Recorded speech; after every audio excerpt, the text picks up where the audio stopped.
Dans cet exercice, il y a des multiplications plutôt en langage assembleur.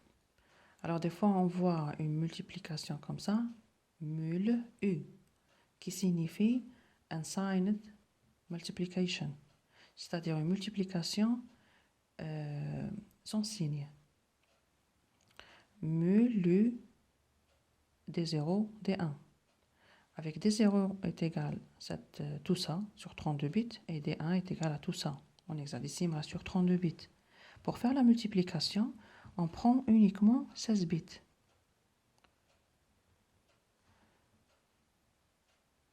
C'est-à-dire le résultat doit être comme ça. D1 doit recevoir D1 fois D0 sur W, c'est-à-dire sur 16 bits, et le résultat doit être sur L, sur 32 bits. Alors si on prend ici uniquement 16 bits, donc 5 fois 2 à quoi est égal? En décimal est égal à 10.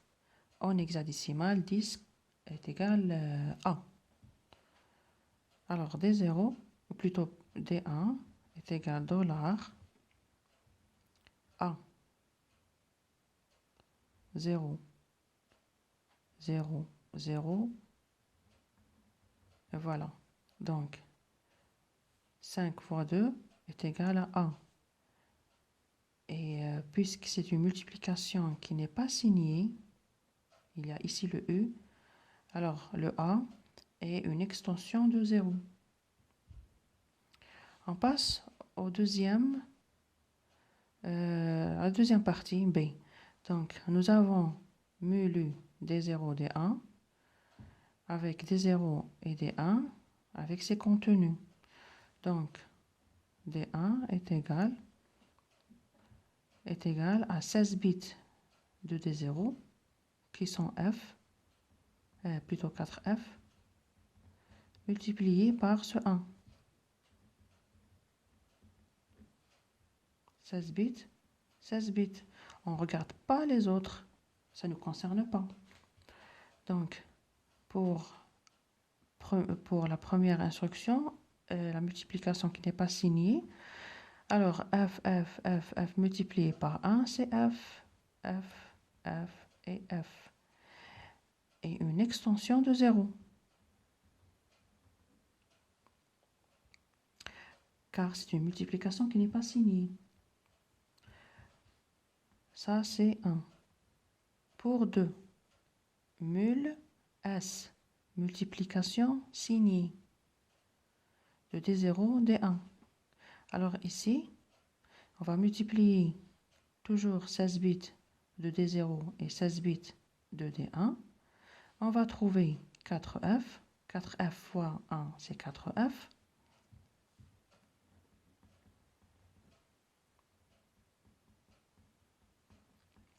Mais le pôle le plus fort ici, c'est F. C'est-à-dire il y a un 1 dans le pôle le plus fort si on convertit en binaire. Alors, puisque c'est une multiplication signée, donc il y aura une extension du signe. C'est des 1. C'est une succession de 1. Alors, si on regroupe les 1, on va trouver, après chaque 4 1, on va trouver des F. Et voilà. Le contenu de D1 après l'instruction 2 et le contenu de D1 après l'instruction 1.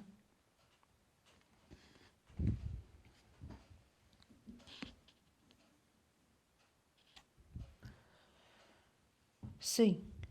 Multiplication qui n'est pas signée. Dièse $0010. Un contenu, plutôt une valeur hexadécimale sur 16 bits multiplié par le contenu de 16 bits de D0. Donc on va prendre uniquement 16 bits. Alors, on multiplie 0100 fois 0400. Alors D0 est égal à 0, 0, 4, voilà 0. Donc une valeur qui doit être on doit l'écrire sur 32 bits. Alors on va terminer avec des 0. La dernière instruction, mul S. 2 dièse dollar 0010 fois D0 qui est égal à tout ça. Alors on prend uniquement les 16 bits et on multiplie par cette valeur immédiate en hexadécimal. Alors si on multiplie, on va trouver 00 C F F. Et puisqu'il y a ce F, et il y a un au début, alors on va terminer avec des 1. On va faire l'extension du signe. Et on va compléter 32 bits avec des 1, c'est-à-dire des F. 1, 2, 3, 4, 5, 6, 7, 8. Et voilà.